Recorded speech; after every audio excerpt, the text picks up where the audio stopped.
오늘은 이어서요 제 11강의 강의를 하겠습니다. 어제 못 오신 분들은 조금 힘들 수도 있지만 나중에 잘 또 주님이 도와주셔서 잘 도와주셔서 잘 소화할 수 있도록 인도하실 겁니다. 11강이에요. 오늘은 요한계시록의 구조에 대해서 공부를 하겠어요. 요한계시록의 구조요. 우리 예수님은 그 정돈된 하나님이시기 때문에, 질서의 하나님이시기 때문에 모든 그분의 말씀이나 그분의 가르침이 하나하나가 다 정돈이 되어 있어요. 그런데 많은 부분에서 이분의 말씀이 영적인 신비가 들어있는 말씀들이기 때문에 우리의 시각으로, 우리의 이성으로 소화를 못할 때가 많아요. 그 말은 다시 말해서 내가 볼 때는 정돈이 안 되어 있는 것 같은 그러한 그 느낌이 있을 수가 있어요. 그 성령님의 그 감화 감동이 뒤따라줘야 되는데, 그 성령님의 감화 감동이 뒤따르지를 않으면 이 주파수가 다르기 때문에 예수님의 말씀을 정돈된 말씀인데도 내가 보기에는 정돈이 안 된 힘든 말씀으로 이해하기 쉬워요. 과거 한 2000년 교회사에서 이렇게 이성적으로만 성서를 이해하려고 노력했던 분들의 많은 학문적, 소위 학문적 접근을 해서 책을 쓴 분들도 많고 가르친 분들도 많고 그래 왔었어요. 그러다 보니까 하나님의 말씀을 예수님의 그 정돈된 시각으로 보지를 못하고 이성적 제한된 시각으로 보아왔기 때문에 온갖 그 해석의 그 차이점도 많았고, 또 이것 때문에 신학적 논란도 많았고 그래 왔었어요. 이런 모든 일들이 오늘날에도 일어나고 있어요. 특히 오늘날은 그 이성이 더 발달되어 있고, 또 세상적으로 지식도 더 많이 발달되어 있고, 또 사람들도 더 깨어 있고, 이런 그 사회 속에서 예수님의 또 재림이 아주 가까이 와 있는 이때이기 때문에 영적으로도 혼돈스럽고 이런 사회에 우리가 살고 있어요. 그렇기 때문에 하나님의 말씀이 더 혼란스럽게 나름대로 정돈을 하고 있는 것이 우리에게는 큰 도전이. 그래서 하나님의 말씀은 상당히 많지만 들을수록 혼돈스러운 그러한 말씀들이 난무하고 있고요. 왜냐하면은 그 하나님의 말씀도 같은 영적 말씀이지만 그 깊이와 높이와 또 넓이와, 깊이와 높이와 넓이와 또 길이 있어요. 길이. 이 길이라는 것은 시간과 역사의 개념을 거기다 포함시킨 거예요. 그렇기 때문에 이 네 가지의 이 요소가 잘 배합이 됐을 때, 또 이것이 잘 정돈이 됐을 때 예수님의 말씀을 능히 예수님의 뜻에 따라서 소화할 수가 있어요. 그래서 이제 이런 세미나를 통해서 우리가 이제 영성이 깊기만 하면 안 되죠. 그러니까요. 사람이 깊기만 하면은 거기 또 문제가 있어요. 높이도 있어야 돼요. 그렇죠? 그렇게 깊고 높기만 하면 어떻게 돼요? 우리 거기에 뼈죽하게 되는 거죠. 그러면 이런 사람도 또 문제가 있어요.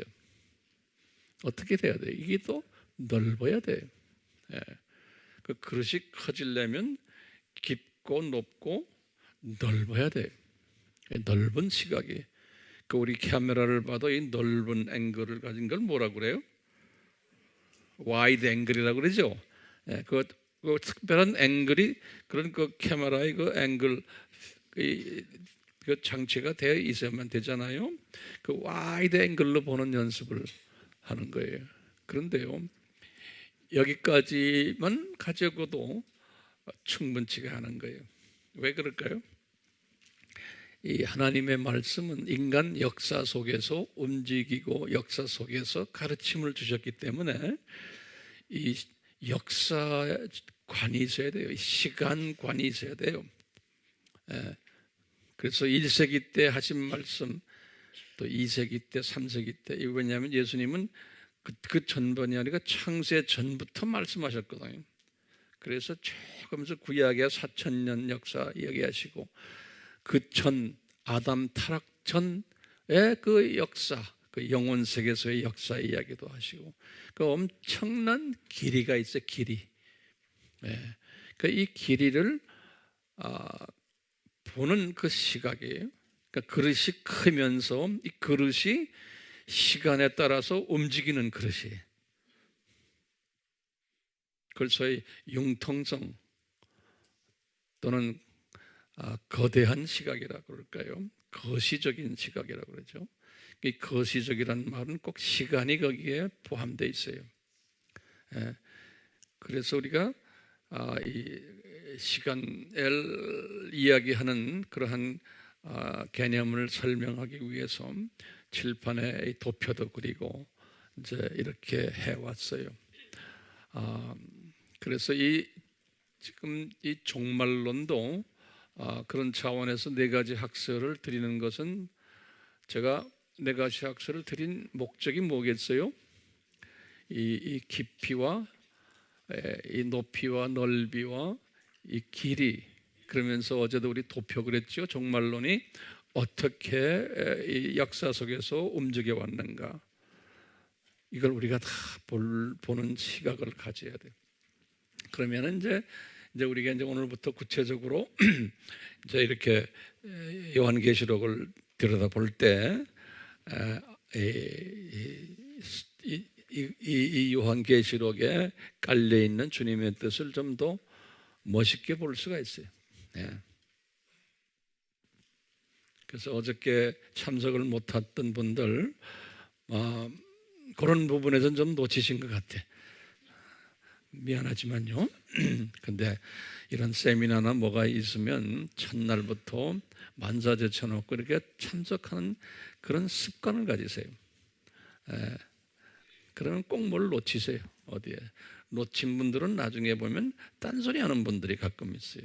당연히 딴소리 하게 돼 있죠. 놓치시니까. 그런 사람 많지 않은 것 같아요. 제가 어제 온 분들 되게 다 얼굴 기억나는데.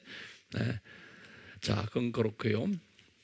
자, 그러면요, 오늘 요한계시록의 구조에 대해서 볼 터인데요, 이 무천년주의자들과 또 이제 후천년주의자들 다 같은 그룹들이죠. 이 세상의 그 마지막이 어떻게 된다는, 그게 우리 어저께 뭐라고 그랬죠? 이분들이 낙관적 시각과 그 다음에 비관적 시각, 여기에만 차이가 있지 거의 비슷한 그 종말론을 가진 분들이에요. 어제 우리가 이 무천년주의와 후천년주의자들이 요한계시록을 어떻게 보느냐, 어제 제 7강에서 제가 잠깐 말씀드렸는데요, 이분들은 다시 한번 거기다 간단히 적어보세요. 이분들은 단계를 6단계로 나눠가지고 보는데 큰 주제가 뭐였냐면 지금 이 세상은 어떤 세상이라고 봤어요? 이 세상은 선과 악이 공존하면서 선과 악이 서로가 격돌하는데 결론적으로는 선이 승리한다 라는 시각에서 요한계시록을 들여다본 거예요. 그러니까 이 시각은 우리에게 어느 정도는 필요한 시각이에요. 필요한 시각인데 요한계시록의 그 본래의 뜻은 거기에 담겨 있지 못한 점이 아쉬운 거예요. 그래서 이 요한계시록을 이런 시각으로 보기 때문에 이제 우리는 지금 이와 반대되는 소위 이 역사적 전천년주의와 이 세대주의적 전천년주의자들이 보는 시각이 또 있어요. 요 시각을 가지고 그렇지 않은 시각과 비교를 하면서 우리 잠깐 볼 필요가 있어요. 오케이? 우선요, 이 역사적 전천년주의와 세대적 전천년주의자들은 이 요한계시록의 구조를 우리가 볼 때 그 구조의 가장 결정적 인 선구가 하나 있어요. 그 구조를 결정하는 그 선구가 1장 19절이에요. 요한계시록 1장 19절이에요. 우리 한번 성서를 한번 열어봐 주세요. 요한계시록 1장 19절입니다.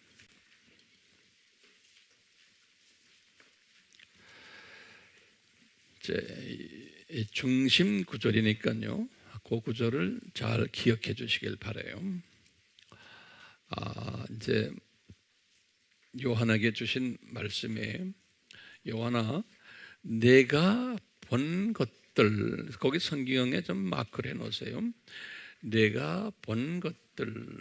그래서 이제 영어 성경에는 과거적인 그 시제로 돼 있어요. 그래서 이제 영어 성경에는 현재 완료 시제로 돼 있어요. You have seen 그랬어요. 현재 완료해. 지금 요한이 지금 You have seen 하면 우리 문법에서 어떻게 되죠? 과거에 봤는데 지금까지 계속적인 느낌이 있는 거예요. 그렇죠? You have seen. 과거에 그냥 한순간에만 딱 본 게 아니고 지금까지 보고 있다라는 사건은 과거 사건인데 쭉 지금까지 계속되는 You have seen 이렇게 되었어요. 이제 요거하고 그 다음에 이제 두 번째 또 뭐라 써 있어요? 현재 있는 것들과 그렇게 돼 있죠. 그건 영어 성경에는 이렇게 돼요. Things which are 그래서 현재형인데 그것도 복수로 된 현재형이에요. Which are 것들 이렇게 해서 이제 요 일과 그 다음에 이후에 일어날 일들 그런 말 성경에 있죠. Things which shall be 그러면서 hereafter, thereafter는 이후에 지금 주후 95년에 지금 이분이 지금 받은 이야기예요. 그러니까 현재에 일어나는 일들과 그 다음에 그 후에 또 일어날 일들이 있는 거예요. 그 미래형으로 돼 있어요. 그러니까 지금 여기 보면은 세 부분으로 돼 있는 거예요. 시간상으로 또 사건도 보면 그런 거예요.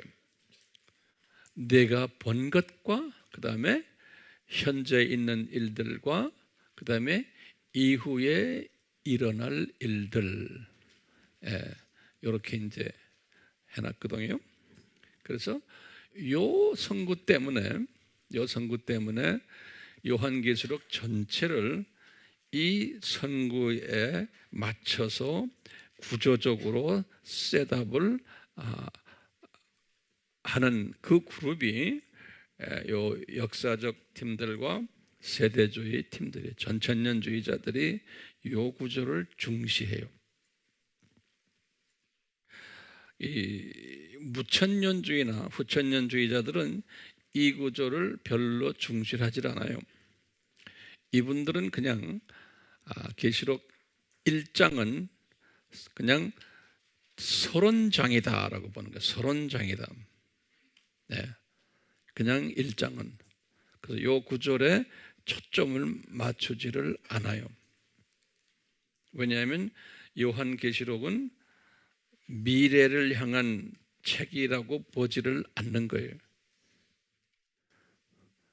이 전천년주의자들은 요한계시록은 미래를 이야기하는 책이다. 그래서 미래적 개념을 어저께 이야기했죠. 예. 근데 이제 이 무천년주의는 이것이 미래 사건이 아니고 오늘날 지금 교회사에서 일어나는 선과 악의 다툼의 이야기다라고 보는 거예요. 그러니까 교회사에서 일어났던, 과거에도 쭉 일어나 왔고 지금까지도 그것이 일어나고 있는 총체적인 하나의 선과 악의 싸움을 설명한 것이다. 근데 어떤 무천년주의자들은 또는 후천년주의자들은 과거 네로 황제가 있었을 때 기독교인들이 핍박받았던 이야기들이 묘사되어 있다라고 보는 거예요. 근데 그 무리가 생기는 게 이 요한계시록은 95년에 썼잖아요. 그렇죠? 그런데 요한계시록은 95년에 썼는데 95년 때는 네로 황제 시대가 아니에요. 네로 황제 시대는 언제라고 그랬어요? 예, 54년에서 주후 언제까지요? 68년까지예요. 예. 그렇기 때문에 역사적으로 봐도 이게 맞지가 않아요. 이 네로 황때에 일어났던 선과 악의 싸움 이야기가 이 요한계시록의 싸움이다라고 보는 이런 시각이 많아요. 그래서 이제 무천년주의자들은 그러면 666이 뭐냐? 그러면 666을 네로 황제다라고 보는 또 학자들도 또 있어요. 왜? 그 당시의 그 선과 악의 싸움 속에서 악한 그 황제였던 그 악의 그 중심되는 분을 네로 황제다라고 보는, 그렇기 때문에 이제 이분들은 오늘날 666이 뭐 암흑이다 뭐다 하면은 아니다, 그건 다 잘못된 이야기다. 그런 이야기들 들었죠? 웹에 들어가도 그런 이야기들이 분명 나올 거예요. 그러니까 완전히 시각이 다른 거예요. 예. 그 엄청난 혼돈을 우리한테 이야기해 주고 있어요. 그래서 제가 여러분들에게 거듭 말씀드리지만 어떤 입장에 있으십시오라는 말은 저는 안 해요. 왜냐하면 여러분들 주님이 주신 다양한 이 시각과 여러분들의 그 품성과 인격이 있기 때문에 그렇지만 스스로 결정하시되 이런 분들은 어떻게 해석하나 이런 분들은 어떻게 해석하나 그 두 비교는 할 필요가 있죠. 왜냐하면 이렇게 뭐 네로 왕이다 그 당시에 이 무천년주의적인 해석하는 사람들 결코 나쁜 사람들이 아니에요. 보면 나보다도 더 예수님을 사랑하는 사람들 많아요. 그리고 전도도 많이 하고 기도도 많이 하고 뭐 영성도 참 높고 이런 분들인데도 이런 생각하는 분들이 있어요. 그러니까요, 그 하나의 다른 것 때문에 그분 통째로 그분을 나쁘게 이야기하면 안 돼요. 제 말 잘 소화하세요? 예, 그렇게 해주시길 바래요. 자, 이 아까 그 19절을 가지고 이제 해석을 전천년주의자들은 이렇게 해석해요. 19절에서 이제 첫 부분, 그게 내가 본 것이죠. 그것을 어떻게 해석하냐면요, 요한계시록 1장이라 이렇게 해석해요. 요한계시록 1장. 요한계시록 1장을 내가 본 것들 이렇게 해석을 하고요. 그 다음에 이제 현재 있는 것들 할 때, 그 현재 있는 것들은 요한계시록 2장과 3장으로 해석을 해요. 그러니까 아시아의 7 교회들을 현재, 그 당시의 현재형이에요. 그러니까 주 95년에 그 당시의 현재 상황 예컨대 7 교회들이, 그 7 교회들은 누가 개척한 교회예요? 사도 바울이 개척한 교회예요. 그러니까 사도 바울이 언제 개척했냐면 몇 차 여행 때 이 교회들을 개척했어요?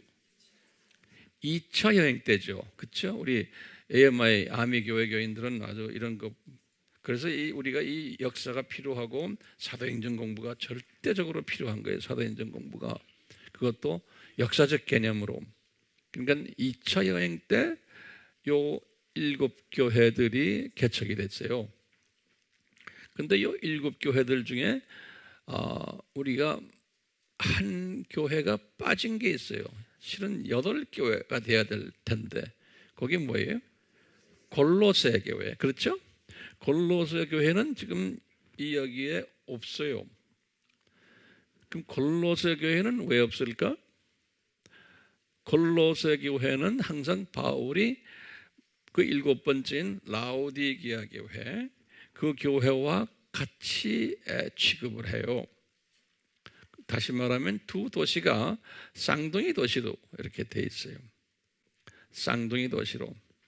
그래서 쌍둥이 도시란 말 알죠? 붙은 도시예요. 교회는 따로 있지만, 그래서 이분이 그 골로새서를 이제 집필을 하시고는 그 마지막에다가 이런 말을 썼어요.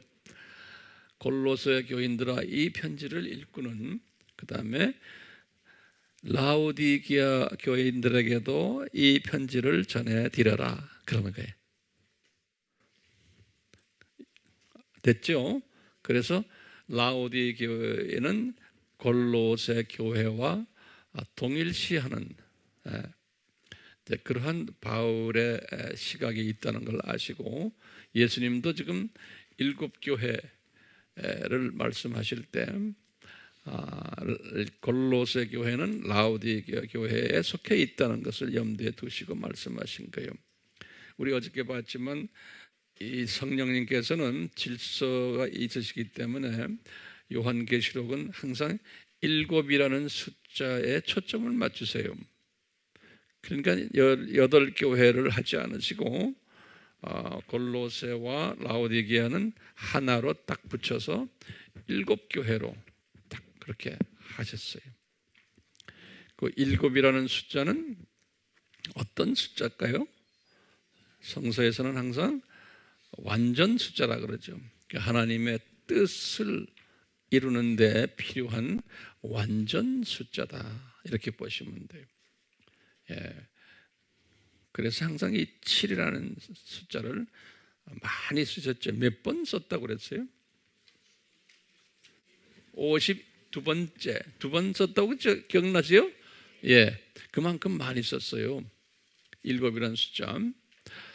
자, 그래서요, 이 세 번째, 이후에 일어날 일들 할 때, 이제 이 이후에 일어날 일들, 이것이 이제 4장부터 시작해서 22장까지로 보는 거예요.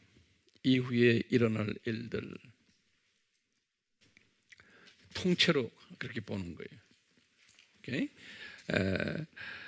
그 4장부터 22장까지.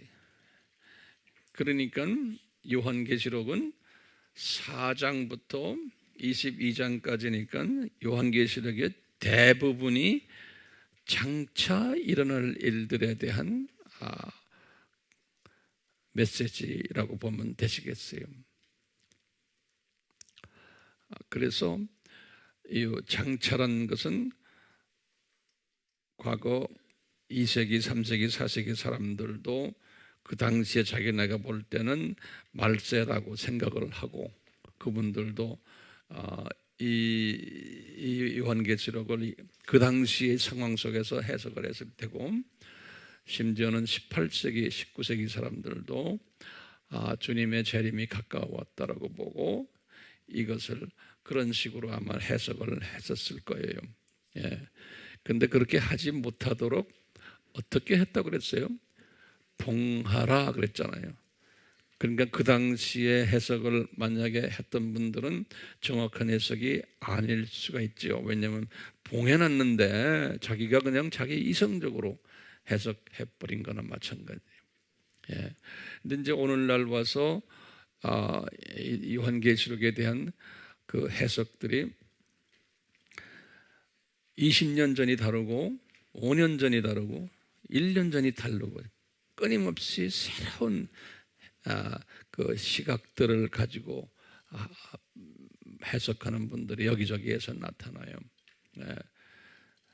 그래서 그것은 성서적 같아요. 주님의 재림이 가까울수록 새로운 또 메시지가, 깨달음을 주님이 조명해 주지 않았나 이렇게 보는 거예요. 그래서 이 구조적으로 우리가 도표를 잠깐 좀 보시면요, 한번 이거 잠깐 그려보시겠어요? 여기다가 여기가 1장 그랬어요. 이렇게 적어서 1장 이제 적으세요. 이게 쭉 가시고는 1장, 이제 1장은 뭐였어요? 과거에 본 것, 그렇죠? 과거에 있었던 것. 그리고는 2장과 3장. 2장과 3장은 뭐예요? 현재 있는 것, 이렇게 보시면 돼요. 그 현재에는 연도가 어떻게 돼요? 95년에 여기다가 주후 95년이에요. 그러니까 이 일곱 교회가요, 언제 개척이 됐어요? 여기다 좀 쓰시겠어요? 이 일곱 교회가 언제 개척했어요? 주후 2차 여행이 언제부터 언제예요? 50년에서 52년이죠. 그러니까요, 우리가 그냥 일반적으로 약 한 51년 정도에 이 일곱 교회를 개척하지 않았나 보는 거예요. 그러니까 여기다가 일곱 교회가 주후 51년경에 바울에 의해서 개척되었다. 일곱 교회 51년경 바울 개척. 그런데요, 두 번째 보시면 지금 주후 95년이에요. 그러니까 몇 년 후에, 95 빼기 51 하면 이게 몇 년이에요? 44년이네. 이 세 번째, 이 44년 그 기간 동안에 교회가 변한 모습을 요한에게 보여준 거예요. 이 교회가 변한 거예요. 그렇죠? 여기다 44년 동안 이 교회가 변질된 모습을 아시아 일곱 교회에 보여줬어요. 이것을 우리에게 가르쳐 주는 걸 보면요, 교회가 보통 이렇게 오래되면요, 교회가 변질된다는 것을 보여주는 거예요. 이게 다 그 유명한 사도 바울이 성령님의 능력에 의해서 개척됐으니 홀리, 거룩한 교회들이에요. 거룩한 교회들인데 시간이 가면 갈수록 이게 변질이 된다는 걸 보여주는 거예요. 이제 그런 모습들을 우리가 이제 좀 볼 거예요. 그러니까 우리에게 주는 메시지들이에요. 근데 과거에 2000년 교회사를 보면요, 교회가 100년 이상을 제대로 가지를 못했어요. 그리고 좀 컸다, 유명하다, 건물 잘 지었다 하는 교회들은 금방 변절돼 버렸어요. 그러니까 인간의 그 하나님의 자녀지만 그 창조 목적대로 교회 생활을 하지 않으면 우리 예수님께서 아주 던지거나 무너뜨려 버리세요. 우리는 교회 지어놓은 교회 자체가 우상이 되거든요. 그걸 아주 질색하시는 거예요, 이분이. 왜? 이분이 그 훈련시키려고 우리 인간을 이 세상에 던져놓고는 너희들 교회 오픈해라 그래가지고 그 훈련시키려고 했는데 이 인간들이 딴짓하는 거예요. 그런 딴짓하는 모습을 이 아시아의 7교회를 통해서 우리에게 그림으로 보여주는 거예요. 그림으로. 예. 현재 있는 것 줄 알겠어요? 대부분의 이 교회들이 어떻게 변해왔냐면 여기다 좀 적어서 이제 7교회를 딱 주잖아요. 그건 7교회라는 뜻이 뭐냐면 이 무천년주의에서도 그렇게 해석을 해요. 또 이 전천년주의도, 그러니까 이게 공통분모가 많아요. 뭐냐? 이 7교회는 교회 시대에 있는 모든 교회를 지칭하는 그런 의미. 교회 시대의 모든 교회를 지칭을 하는데, 그런데 그 안에 7가지의 교회가 있다는 거예요.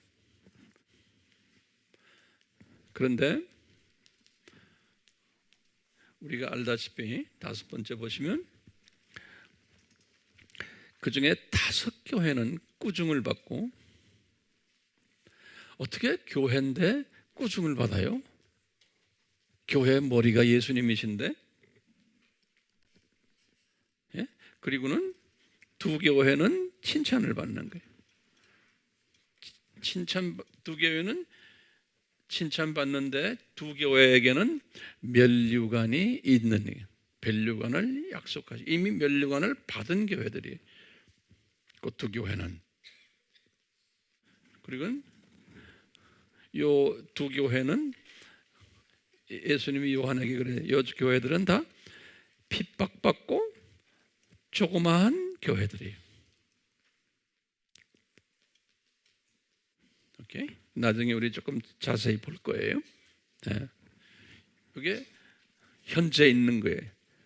현재 있는 거는 95년에 있는 거예요. 그렇죠? 그러니까 44년의 시간이 흘러가면 이렇게 변질이 된다는 것을 보여주시는 거예요, 우리에게. 시간이 흘러가면, 그런데 시간이 흘러가면 이 5교회들은 점점점 더 교인도 많아지고 교권도 생기고 헌금도 많이 들어오고 커졌는데 그 안에 문제들이 있다는 거예요. 그걸 이제 보여주시는 거예요. 그리고 그 교회들은 종교 행위는 하지만 그분들에게는 뭐가 없다는 거예요? 면류관이 없다는 거예요. 그리고는 우리 서문화교회, 조그만 교회지만 핍박을 받으면서 생명의 면류관이 있다는 거예요.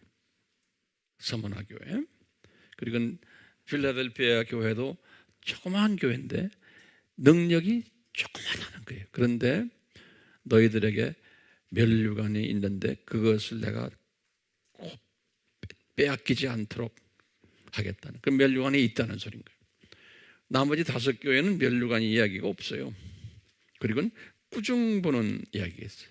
그럼 보면은 신학적으로 기독론에 문제가 있는 부분을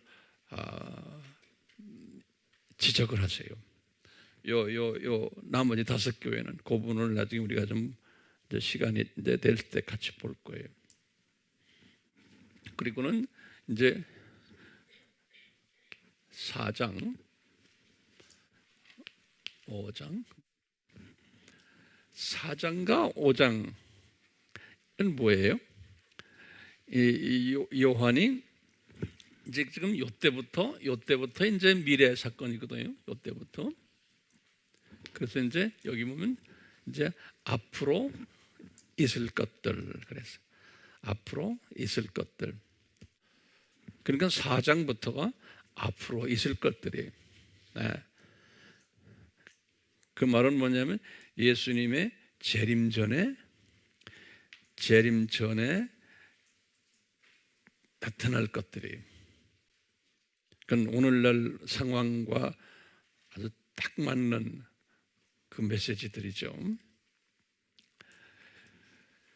예수님 재림 전에 요한에게 딱 보여준 게 뭐냐면 4장은 뭐냐면 4장은 그 삼위 하나님에 계신 보좌를 보여줬어요. 보좌. 예. 근데 그 보좌를 보여주셨는데 거기에 예수님을 포커스를 맞춰서 보여주셨어요. 예수님을. 그렇기 때문에 우리가 예수님에 대해서 공부를 많이 해야 돼요. 예수님을 포커스를 맞춰서 보여줬는데요. 4장에서 거기에 24장로들에 대한 해석은 이제 구약에서의 그 12지파장들 또 신약에서 12제자들 그냥 이렇게들 일반적으로 이제 해석을 해요. 이분들이 보좌 주변에 자기네의 또 보좌들이 그분들의 보좌가 있어요. 거기에 앉아서 면류관을 쓰고는 예수님한테 찬양을 드리고 경배드리는 장면들 또 이 스랍 천사들이 보좌 주변에서 예수님께 찬양을 드리는 근데 찬양 드리는데 딱 거기에 보면 찬양 드리는 그 목적이 거기 있어요. 뭐냐 이분이 인간으로 내려가셔서 고생을 많이 하시고 이분을 통해서 많은 하나님의 자녀들이 창조 목적 훈련 받고 다시 영생을 회복받으며 올라온 거기에 대한 그 고마움을 예수님께 찬양 드리는 모습이에요. 그러니까 우리도 이제 올라가면 이제 그렇게 하겠죠. 네. 그리고 이제 5장에서는 더 구체적으로 그 예수님에 관한 이야기를 해요. 예수님이 딱 책을 하나 딱 들고 계신데 작은 책이라고 그랬어요. 그 책이 있는데 그 책에 7 인으로 딱 이렇게 봉돼 있는 거예요. 예수님께서 그런 책을 딱 들고 계신 거예요. 7 인. 그 책을 딱 들고 계신데 이제 이 책을 인을 떼실 분이 누군가라고 이제 질문을 던지는 거예요. 이제 아마 요한이 던지니까 이 책은 딱 하면서 화면으로 보여줬는데 어린 양이 딱 나타나는 거예요. 보세요. 예수님인데 예수님을 어린 양의 모습으로 딱 보여주는 거다. 요한에게 이 도사를 당한 피 흘리는 어린 양의 모습으로. 그러니까 이 어린 양이 이 책을 띈다는 거예요. 인을. 그러니까 예수님의 그 십자가 사건이 그렇게 중요하고 그것으로 인해서 예수님이 찬양을 받으신다는 거예요. 예수님이 그러면서요. 그 인을 띄시는 분이 그분이신데 그러면서 예수님을 찬양하는 모습을 딱 보면요. 24장로들이 찬양하고 그 다음에 천천만만 이런 단어가 거기서 나와요. 천천만만 천사들이 그 어린 양에게 찬양을 드리고, 오케이? 예. 그리고는 그 다음에 보면 모든 피조물들이, 다시 말하면 뭐 동물들, 온갖 동물들, 식물들, 꽃들, 바다에 있는 것들, 이 모든 피조물들이 그 어린 양에게 찬양을 드리는 모습을 요한이 딱 본 거예요. 근데 찬양 드리는 게 뭐냐? 예수님이 경배 받으시기에 합당하시고, 찬양 받으시기에 합당하시고, 존경 받으시기에 합당하시고, 예수님 보고 예수님, 예수님, 예수님이 최고입니다 라는 이러한 장면을 요한이 봤는데, 지금 보면은 예수님이 그렇게 대접을 받으시면은, 그러면 우리의 이성적으로 그럼 성자 하나님과 성령 하나님은 뭐예요? 이제 좀 또 까다로운 사람은 그러거든요. 예? 예수님이 이렇게 영광 받으시면 두 분은 자동적으로 같이 기뻐하시는 거예요. 예. 따로 지내는 분이 아니에요. 한 분이 기쁘면 같이 기뻐하시고, 이게 연합되어 있는 거예요, 서로가. 예. 그런데 우리 피조물들의 입장에서는 우리는 삼위 하나님 중에 누구와 제일 가깝게 지내야 돼요? 예수님이에요. 왜요? 삼위 하나님 중에서 창세전에 이미 결정했어요. 예수님 보고 성부 하나님이 당신 우리와 같은 수준의 이퀄 수준이지만, 이퀄 파워지만 피조물들과의 관계를 맺는 하나님으로 이미 결정되신 분이에요. 그분이 예수 하나님이. 그렇기 때문에 피조물들을 훈련시키는 일, 피조물들과 관계 맺는 일, 그것은 예수 하나님이 하십시오. 그래서 우리 마태복음 28장 18절에 예수님이 하신 말씀에 지상사명을 제자들에게 주시면서 아버지가 나에게 이 모든 권한을 나에게 주셨다는 거예요. 알죠? 마태복음 몇 장 몇 절이에요? 28장 18절에 권한을 주셨지만 그 권한만이 아니라 이분이 그 권한 속에 뭐가 있냐? 인간으로 내려와서 인간의 고통을 당하셔야 되는 그 권한까지 다 받으신 거예요. 하지만 그 권한을 이분이 행사하셨기 때문에 피조물들이 이분에게 엄청나게 고맙게 생각하는 거예요. 피조물들이. 그러니까 저도 그렇고 여러분들도 그렇고, 그러니까 우리가 저 동네 올라가서 뭐 해야 돼요? 예수님한테 예수님 고마워요, 예수님 고마워요, 이거 해야 되는 거예요. 네. 왜? 그 모습을 미리 보여준 거예요. 딱 여기에서. 그러니까요, 요 4장 요 11절에 보시면은 한번 보세요. 성서 한번 열어보세요. 4장 11절. 4장 11절에 보시면 예수님께 고맙다고 예수님을 찬양하는 게 거기 있어요. 4장 11절 요한계시록, 제가 한번 읽어볼까요? 이 고백은 누가 하는 거예요? 거기 10절 보시면 24 장로라고 써 있죠?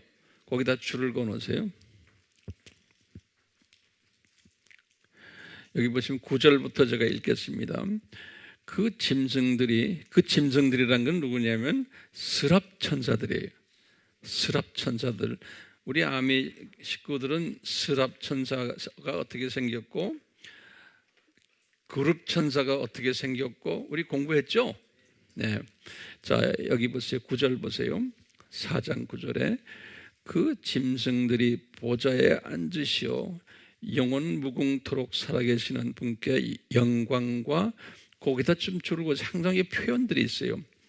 영광 올려드리고 존귀 올려드리고 감사를 올려드릴 때 곧 세 단어가 있고 또 구체적으로 단어들이 있어요. 그러니까 거기에 10절입니다.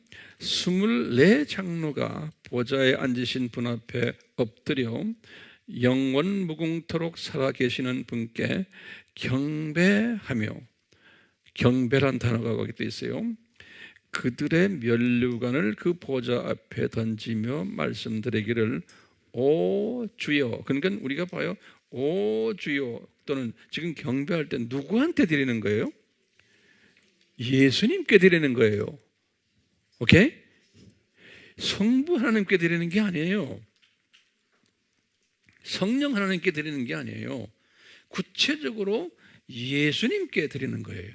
이거 잘 정돈하셔야 돼요. 그러면서 보세요. 오 주여 할 때 주라는 단어가 누구를 향한 단어예요? 예수님을 향한 단어예요. 영어는 O Lord, O Master. 그 주라는 단어가 구약에서는 여호와 야훼로 돼 있어요. 그 야훼라는 단어가 신약에 와서 주라고 바뀌어 버렸어요. 우리 다 공부했죠? 오 주여. 주께서는 영광과 존귀와 권세를 받으시기에 합당하시니. 우리 그 단어 있죠? 영광과 존귀와 여긴 지금 권세까지 들어있어요. 오케이? 권세를 받으시기에 합당하시니 이는 주께서 만물을 창조하셨고, 이 만물들이 예수님께 이제 영광과 존귀와 권세를 드려요. 만물이 주의 뜻대로 있으며, 그러니까 모든 만물이 여기 지금 개미까지 모기까지 파리까지 다 주님의 뜻대로 있다는 거예요. 그러니까 이놈들이 지금 날아다니는 것도 와서 나를 피 뽑아 먹는 것도 주님의 뜻 안에서 하시는구나. 이런 시각을 가지셔야 돼요. 이런 시각을 가지시군 모기가 와서 물어도 주여 감사합니다. 이런 마음을 가질 때 내가 주님께 영광 드리는 거예요. 그분의 주권을 인정하는 거예요. 그러면 예수님이 날 이뻐하시겠어요? 안 이뻐하시겠어요? 이뻐하시지. 예수님한테 이쁨을 받아야지만 그게 복 있는 사람이에요. 어머니들이요, 아버지들이요, 예수님께 이쁨을 받으면 자녀 기도할 필요도 없어요. 그 자녀들 예수님이 알아서 이뻐하세요. 예. 보세요. 솔로몬이 그렇게 나쁜 짓 해도 네 애비 때문에 내가 너 손 안 본다 그러잖아요. 기억나시죠? 그러니까 우리 아이들도 네 애미 아빠 때문에 내가 너 손 안 볼 거야. 내가 너 블레싱 줄 거야 그러는 거예요. 그러려면 모기가 물어도 아이고 지랄 같아 이러지 마시고 모기가 물 때 할렐루야. 무슨 뜻이 계셔서 이놈이 나를 물게 합니까? 이런 사고방식을 가지셔야 돼요. 모든 그러니까 범사에 감사하라 그러잖아요. 이 사고방식을 가진 사람은 범사에 감사하는 마음을 가지고 있는 거예요. 그런 사람은 신경질 내지 않아요. 냈다가도 금방 바꿔요. 예, 나도 마찬가지인데 어떤 때는 화가 나면 그렇잖아요. 금방 바꿔요. 왜? 범사에 감사하라고 그랬잖아. 황 목사 너 왜 그러니 또 그러면서 또 바꾸고 또 바꾸고 그러는 범사 이 사고방식을 바꾸는. 예, 사고방식 바꾸는. 그런 사고방식을 가지게 되니까요, 나는 모르겠는데 주변 사람들이 날 보면 그래요. 황 목사님 더 젊어지셨어요 그러는 거예요. 그래서 내가 속으로 주님께서 젊게 만드시는구나. 네. 제가 이번에도 선교지에 갔는데 선교지 가는 데마다 미얀마하고 라오스하고 비엔남에 갔는데, 미얀마 쪽에는 과거 한 10년 전에 이제 말씀을 배우던 사람이 제가 왔다고 며칠씩 버스를 타고 왔대요. 그러더니 날 딱 보더니 그러는 거예요. 10년 전보다 더 젊어지셨어요 그러는 거예요. 그러니까 사람들이 놀라는 거예요. 그러니까 왜 그럴까요? 내가 가만히 보니까 그래. 모기에 물려도 주님 감사합니다. 이런 생각을 가지니까 주님께서 그렇게 만드시는 것 같아요. 5장을 보세요. 5장에 보시면 여기 보면 5장 1절입니다. 또 내가 보좌에 앉으신 분의 오른손에서 한 권의 책을 보았는데 안팎으로 기록되어 있고 7인으로 봉해졌더라. 자, 그러면 이 보좌에 앉으신 분이 누굴까? 딱 보니까요, 항상 성경은 성경 속에 있어요. 대답이 4장 딱 보세요. 4장 2절을 딱 보세요. 4장 1절과 2절 보여. 이 일 위에 내가 쳐다보니 보라, 하늘에 한 문이 열려 있는데 내가 들은 첫 음성은 나팔 소리 같았으며 내게 말하여 이르기를 이리 올라오라. 내가 이후에 마땅히 일어나야 할 일들을 이후에 마땅히 해요. 지금 내가가 누굽니까? 여긴 내가는 예수님이고 지금 올라간 분은 누구예요? 요한이에요. 2절 봐요. 또 내가 즉시 영 안에 있게 되었는데 보라, 하늘에 한 보좌가 놓여 있고 한 분이 그 보좌에 앉으셨는데 그 한 분이 누구냐면 지금 예수님인 거예요. 11절 지금 아까 오 주여 주께서는 영광과 존귀와 존귀 이거 받는 지금 대상이 지금 누굽니까? 예수님이 지금 대상인 거예요. 그래서 5장 1절에도 내가 보좌에 앉으신 분의 오른손에서, 그러면 누굴겠어요? 예수님의 손에 오른손에서요. 예.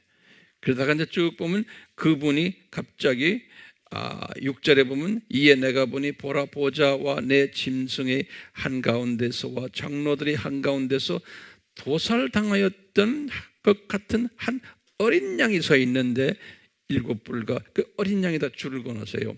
그건 예수님이 어린 양의 모습으로 또 다른 모습으로 요한에게 탁 보여주시는 거예요. 예. 멀티시각이에요. 멀티시각. 8절을 보세요. 그가 그 책을 취하니 내 짐승과 24 장로가, 여기 내 짐승은 누구라고 그랬어요? 스랍 천사들이에요. 오케이? 그걸 이제 보면 스랍 천사들이, 예. 여기 보시면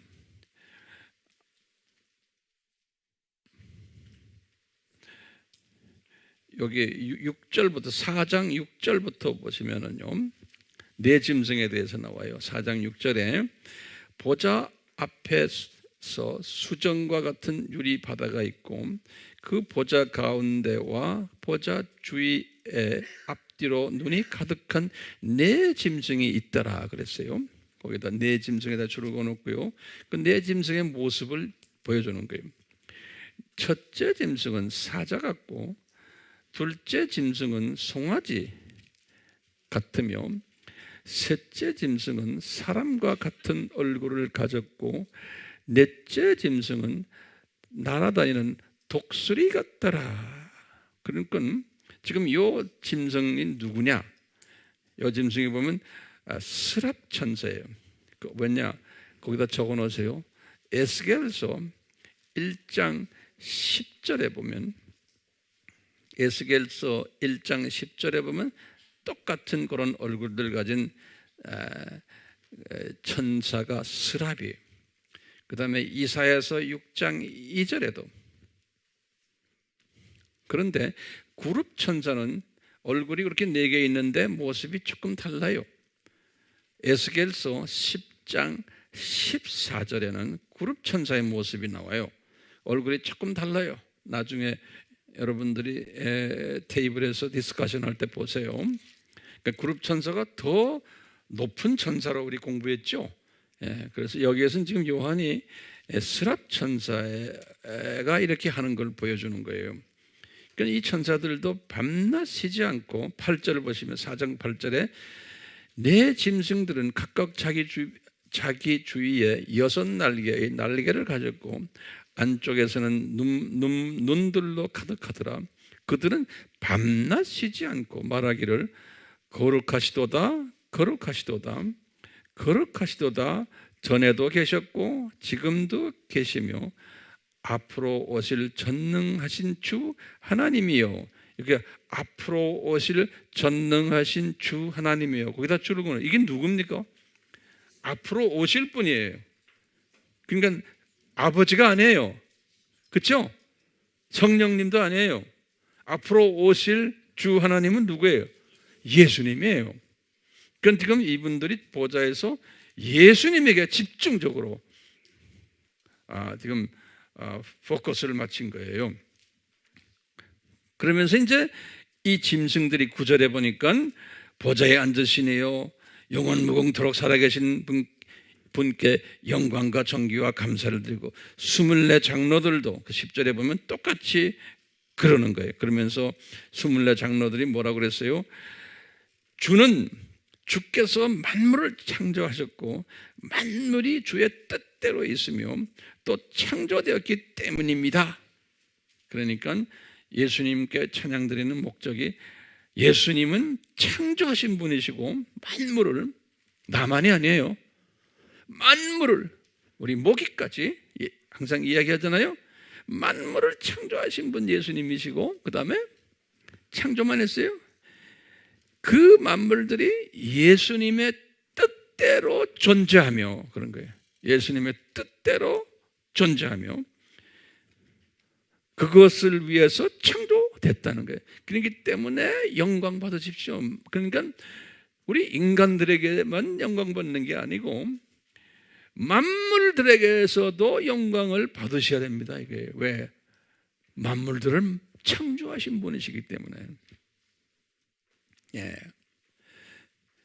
그러면서 이제 5장에 들어와서 쭉 하는데요. 지금 어린 양에게 만물들과 또 24장로들과 천사들이 경비하는 장면이 이게 5장 8절부터 쭉 마지막 14절까지 보면요.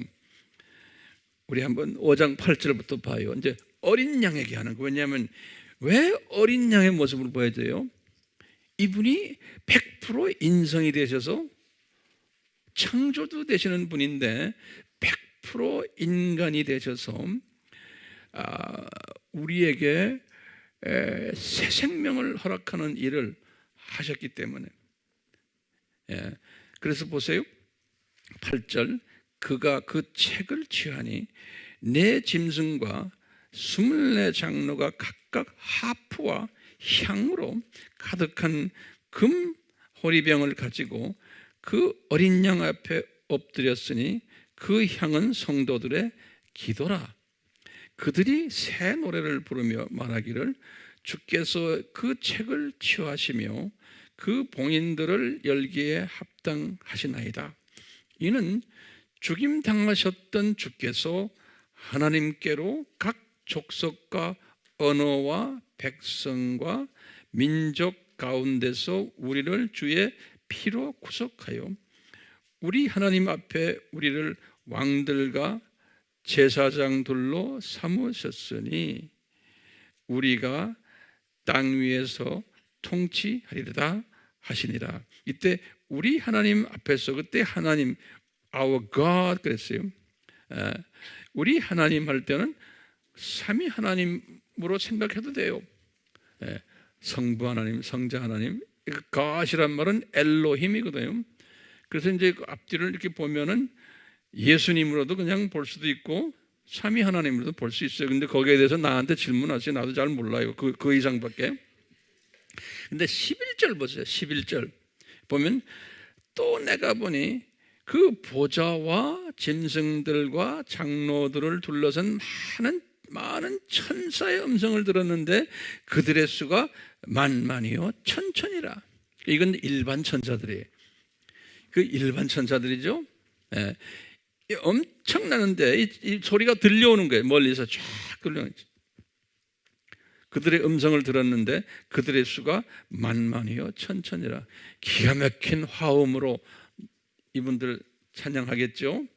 근데 우리가 주 앞에 찬양할 때도 그 화음 같은 그 화음으로 이제 우리도 찬양했으면 좋겠어요. 그때 12절 보세요. 이 만만의 천사들이 뭐라고 그러냐면 큰 음성으로 말하기를 죽임을 당하신 어린 양이 권세와 부귀와 지혜와 힘과 존귀와 영광과 찬송을 받으시기에 합당하시도다 하고 하더라.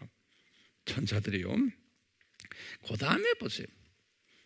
13절에 또 내가 들으니, 내가가 누굽니까?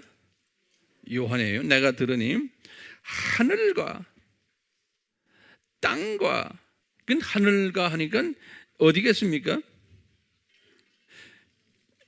1층 천, 2층 천, 이쪽에 하늘과 땅과, 땅은 이 지구예요. 또 땅 아래와, 땅 아래면 어디입니까? 음부 있는데, 땅 아래와 바다에 있는 각 피조물들과 그 안에 있는 만물이 말하기를 보좌에 앉으신 분과 어린 양에게, 그러니까 보좌에 앉으신 분은 누구예요? 예수님이에요. 그 예수님과 또 어린 양, 그건 두 분이 아니에요. 근데 요한이 볼 때는 지금 두 개체로 보이는 거예요. 요한한테는. 정말 이해되세요? 하지만 우리가 이 과라는 and라는 그것이 어떤 때는 동일 물체인데 다른 표현으로 쓸 때 and라는 표현도 써요. 두 개체가 아니고, 그런 표현도 있거든요. 문법적으로요. 그래서 다시 봐요. 보좌에 앉으신 분과, 다시 말해 어린 양에게 찬송과 존귀와 영광과 권세가 영원무궁토로 있을지다 라고 하더니 그때 네 짐승이 말하기를 아멘 하고 24 장로가 엎드려 영원무궁토록 살아계신 분에게 경배하더라. 여기에서 이제 우리가 배울 점이 뭐예요? 모든 피조물들도 예수님에게 이렇게 경배드리고 찬양드리고 한다는 거예요. 모든 피조물들도. 그러니까 우리가 이제 우리 이성으로 볼 때는 예수님이 피조물들을 위해서 십자가에 못 박혀 죽으신 건 아니잖아요. 그래요? 지금 보세요. 이게 좀 넓게 보는 거예요. 이 세상이 아담의 타락 때문에 이 세상이 지금 이렇게 됐잖아요. 그렇죠? 그래서 아담 타락이 이렇게 돼서 이렇게 됐는데 하나님 이 세상이 이렇게 시간 속으로 떨어진 것은 이런 모든 다른 피조물들도 다 같이 시간 속으로 떨어진 거거든요. 다른 피조물들의 영혼 속에 있는 피조물들은 강아지도 영원히 살 거 아니에요. 영혼 세계에서요. 사자도 그렇고 개미도 그렇고 아담이 땅에 떨어지는 바람에 이 시간 속에 떨어지는 바람에 모든 피조물들도 다 나의 한계성을 가지고 그 다음에 이놈들도 시간과 공간의 제한을 받으면서 살게 된 거 아니에요? 그렇죠? 그러다가 나중에 이제 이 7,000년 이 훈련 학교가 끝나면은 이놈들도 영혼세계로 들어갈 거 아니에요? 그렇죠? 그런 의미에서 누구한테 고맙게 생각할까 이놈들도? 예수님께 고맙게 해서 예수님의 장중에서 이놈들도 움직이는 거예요. 우리 인간을 훈련시키려고 덩달아 다른 피조물들도 똑같이 고생줄로 집어넣은 거예요. 우리가 센터 안에 강아지가 생명이 몇 년이에요? 한 20년 돼요? 네. 그놈들 저기 살아있는 강아지가 저리 올라간지 아닌지는 난 모르겠어요. 그렇지만 저 동네 올라가면 만물들이 분명히 있잖아요. 이분이 다 창조했다니까. 네. 지금 있는 그놈들이 가는지 안 가는지는 난 모르겠어요. 저 그림이 그려져요? 근데 이 4장과 5장은 우리에게 이 장래에 있을 일을 이야기하는 장면이기 때문에 분명히 이 사건이 지금 이 순간에 일어났나 안 일어났나 이것이 우리 질문이에요. 그런데 이제 나중에 이제 6장에 7장에 보시면 이제 7인을 띄는 장면이에요. 7인을 누가 떼요? 이제 예수님이 띄시는 장면이에요. 첫 인을 예수님이 띄실 때 무슨 일이 일어나고 무슨 일이 일어나고 쭉 나오거든요. 그걸 보면은 그것이 보면 예수님의 재림, 공중 재림 전에 일어나는 모든 징조들이에요. 그 7인들이 우리 다 공부했잖아요. 이 징조들을 보여주는 거거든요. 인을 띌 때마다.